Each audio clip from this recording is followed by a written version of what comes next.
Ya, baik. Hari ini kita akan coba untuk berlatih pembahasan soal-soal ujian sekolah. Yang pertama adalah soal terkait fungsi. Jadi fungsi atau pemetaan misalkan diberikan fx sama dengan ax plus b. Kemudian f1 itu sama dengan katakan 4. Kemudian F3 itu katakan misalkan 16. Kemudian di sini ditanyakan berapa nilai daripada F2. Maka langkah pertama yang kita lakukan adalah mencoba memasukkan setiap persamaan fungsi ini ke dalam fungsi mula-mula. Yang pertama katakan kita ambil yang F3. F3 itu berarti kita gantikan X-nya dengan 3 sehingga menjadi 3A ditambah B sama dengan 16. Kemudian yang kedua kita gantikan X-nya dengan 1, jadi A ditambah B sama dengan 4. Setelah itu kita eliminasikan sehingga ini menjadi 2A sama dengan 12. Jadi A-nya sama dengan 12 dibagi 2 yaitu 6. Kemudian setelah kita dapatkan A-nya 6, kita cari berapa nilai B-nya dengan memasukkan ke salah satu persamaan yang ada. Ambil yang sederhana. Kita ambil yang sederhana yaitu A ditambah B sama dengan 4. Kita gantikan A-nya dengan 6 ditambah B sama dengan 4 sehingga B-nya sama dengan 4 dikurangi 6 yaitu minus 2. Setelah kita dapatkan A sama B-nya, kita masukkan ke dalam fungsi mula-mula yaitu fx sama dengan ax plus b. Di mana A-nya sama dengan 6, jadi 6x dikurangi 2 karena B-nya minus 2. Kemudian kita cari nilai yang memang diminta yaitu F2. Kita gantikan X-nya dengan 2, jadi 6 dikali 2 dikurangi 2. 6 dikali 2, 12. 12 dikurangi 2 sama dengan 10. Jadi hasil dari F2 adalah 10. Itu adalah pembahasan soal yang pertama, latihan. Kemudian kita akan lihat latihan soal yang kedua. Kita akan coba ambil dari materi sama yang kelas 8, yaitu persamaan garis. Persamaan garis. Jadi soal yang kedua, persamaan garis itu bentuk umumnya untuk persamaan garis itu adalah Y sama dengan AX plus B atau Y M kali X plus C. Jadi kita ambil yang Y sama dengan M dikali X plus C. Di mana bilangan yang di depan X itu menunjukkan nilai gradien atau kemiringan garis. Sedangkan C ini adalah konstanta. Jadi katakan kalau misalkan ada Y sama dengan 3X minus 2, kemudian ditanya berapa gradiennya, maka kita akan jawab gradiennya adalah 3. Dengan catatan Y-nya harus 1 koefisiennya. Bagaimana kalau kita dapatkan model yang seperti ini? Kita tidak bisa katakan bahwa gradiennya 1. Kita harus buat menjadi Y sama dengan dulu dengan membagi 2 semuanya, sehingga menjadi setengah X ditambah 3/2. Jadi gradiennya adalah setengah. Nah, kemudian kita ingin membuat persamaan garis. Nah, membuat persamaan garis ini tergantung dari soalnya. Nah, kalau seandainya soalnya itu dalam gambar, katakan gambarnya seperti ini, kemudian ada sebuah garis yang melalui sumbu Y dan sumbu X seperti ini. Ini adalah titik 3 yang dilalui, ini adalah 2 pada sumbu X. Kita diminta untuk menentukan persamaan garis. Kita lihat garis ini melewati 2 titik. Titik yang pertama adalah 0,3 dan titik yang kedua adalah 2,0. Sehingga rumus yang kita gunakan, kita bisa menggunakan adalah Y min Y1 per Y2 min Y1 sama dengan X min X1 per X2 min X1. Mana X1 Y1 dan X2 Y2? Nah, kedua titik ini kita bisa buatkan, katakan titik yang pertama itu adalah 2,0. Maka kita bisa buat ini sebagai X1 Y1. Kemudian titik yang kedua 0,3. Jadi kita bisa katakan ini sebagai X2 dan Y2. Hanya kalau kita menggunakan rumus ini, prosesnya panjang. Kita akan cari dengan cara yang lebih mudah, yaitu adalah AX plus BY sama dengan AB. Nah, ini akan jauh lebih simpel. A itu yang mana, Pak? B itu yang mana? A itu adalah bilangan yang dipotong pada sumbu Y oleh garis, yaitu angka 3. 3 ini langsung kita masukkan di depan X, 3X. B itu adalah bilangan pada sumbu X yang dipotong oleh garis atau dilalui, yaitu angka 2. Berarti plus 2Y. Maka tinggal 3 kali 2, yaitu 6. Nah, ini adalah persamaan garis yang kita dapatkan dari gambar yang seperti ini. Jauh lebih mudah, bukan? Nah, persamaan garis dengan bentuk kayak gini sudah benar.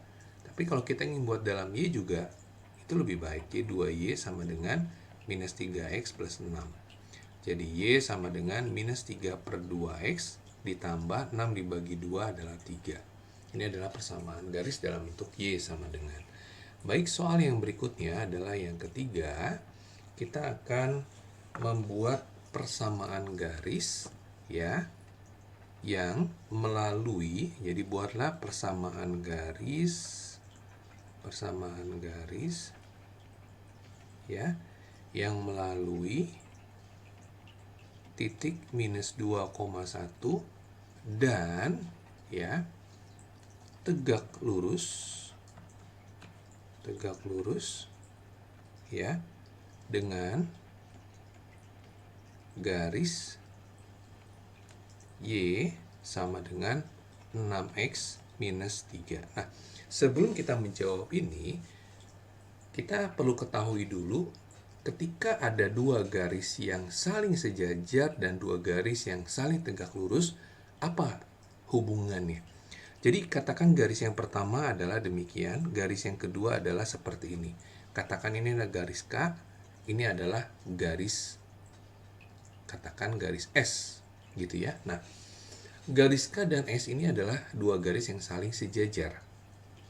Maka konsekuensinya gradien pada garis K itu nilainya sama dengan gradien pada garis S. Itu yang pertama. Ketika garis yang pertama ini dia tegak lurus dengan garis yang kedua, misalkan seperti ini dia tegak lurus, ya. Maka katakan ini adalah garis K, ini adalah garis S. Kita dapatkan bahwa kedua gradien kalau kita kalikan itu hasilnya sama dengan minus 1. Atau berkebalikan, begitu ya, cuma tandanya menjadi minus 1. Ini kalau kedua garis saling sejajar dan tegak lurus. Nah, kemudian persamaan garis yang melewati sebuah titik, baik itu tegak lurus maupun sejajar dengan garis yang lain, maka kita lihat dia melewati sebuah titik dan ada gradien yang diketahui. Maka kita akan gunakan rumus Y min Y1 sama dengan M dikali X min X1. Ini rumus yang kita gunakan, di mana X1 Y1 adalah minus 2,1. Sedangkan M-nya tergantung kita lihat apa yang diketahui. Kalau dia sejajar, maka gradiennya ambil gradien garis pada garis yang diketahui, karena dia sejajar, sama. Tapi ketika dia tegak lurus, kita lihat dulu bahwa gradien garis ini, M1-nya sama dengan 6. Kita harus cari M2-nya, di mana M1 kali M2 sama dengan min 1. Jadi kalau ini 6, maka gradien garis keduanya berapa? Nah, gradien garis keduanya adalah minus 1 per 6. Nah, setelah gradiennya dapat, dia tinggal masukkan. Ini sebagai Y1, X1. Jadi Y min 1 sama dengan min 1 per 6 dikali X, min ketemu min jadi plus 2. Nah, sehingga tinggal kita buat Y sama dengan min setengah, min 1/6 kali X, min 1/6X, min 1/6 dikali 2, minus 1 per 3, karena 2 per 6 ya. Ini pindah ke sana jadi plus 1. Sehingga persamaan garis akhirnya itu Y sama dengan minus 1 per 6X ditambah dengan 2 per 3, karena min sepertiga tambah 1 adalah 2/3. Baik, ini adalah soal yang ketiga. Soal yang keempat yang akan kita bahas yaitu jurusan 3 angka ya. Jadi soal yang berikutnya adalah jurusan 3 angka. Jadi katakan ada sebuah pesawat atau misalkan kapal ya, kapal laut, dia bergerak misalkan dari pelabuhan A. Nah, dia bergerak dari pelabuhan A. Misalkan di sini pelabuhan A-nya. Dia bergerak ke arah selatan. Dari pelabuhan A, dia bergerak ke pelabuhan B yang arahnya selatan, berarti gerakan dia ke bawah. Katakan jarak dari A ke pelabuhan B ini adalah 100 meter. Kemudian dari pelabuhan B dia bergerak ke arah barat sejauh 60 meter ke pelabuhan C. Katakan ke sini sejauh 60 meter. Ini pelabuhan C. Dari pelabuhan C dia bergerak ke arah utara sejauh 180 meter. Ini adalah ke arah utara. Ini ada pelabuhan D. Yang tanya berapa sih jarak dari pelabuhan A ke D? Nah, kalau kita lihat, maka yang bisa kita dekati dengan teori Pythagoras dengan membuat garis bantu di sini ya. Itu sepanjang 60 ya, tinggal kita pindahkan 60 meter. Kalau dari atas ke bawah 80 ini 100, berarti panjang ini 80. Dengan kata lain, AD itu merupakan sisi miring, yaitu akar dari 80 kuadrat ditambah 60 kuadrat.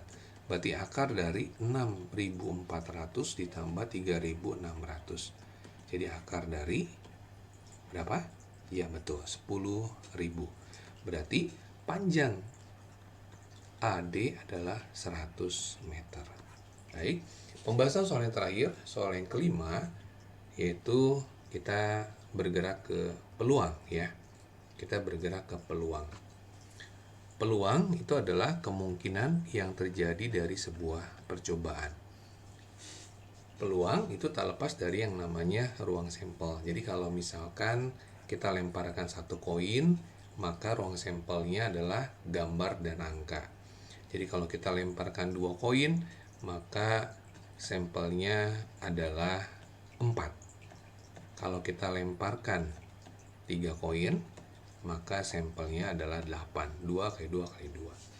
Terus kalau dadu, 1 dadu itu ruang sampelnya adalah 6. 2 dadu bukan 12 melainkan 36 karena 6 kali 6. Nah, sekarang ada 2 buah dadu ya, 2 buah dadu dilempar sebanyak 720 kali.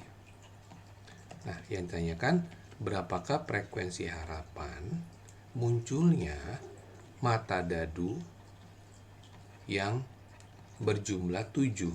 Jadi berjumlah 7. Nah, kita lihat di sini kata kuncinya 2 dadu. Ketika dilempar yang jumlahnya 7 adalah 1 dan 6 ya, atau 6 dan 1. Kemudian 2 dan 5 atau 5 dan 2. Dan yang berikutnya, ya betul, 3 dan 4 atau 4 dan 3. Nah, jadi kalau kita lihat, maka ada 6 kejadian yang muncul ketika 2 dadu dilempar, yang muncul adalah berjumlah 7. Ya, ada 6 ya. Maka peluangnya itu adalah 6 dibagi ruang sampel. Ruang sampelnya ada 36. Jadi kalau hanya ditanya peluang, ini sudah cukup. Tapi ketika ditanya frekuensi harapan, maka peluang tersebut harus kita kalikan dengan banyaknya percobaan, yaitu 720 kali. Jadi ketemu 120 kali itu akan muncul mata dadu yang berjumlah 7.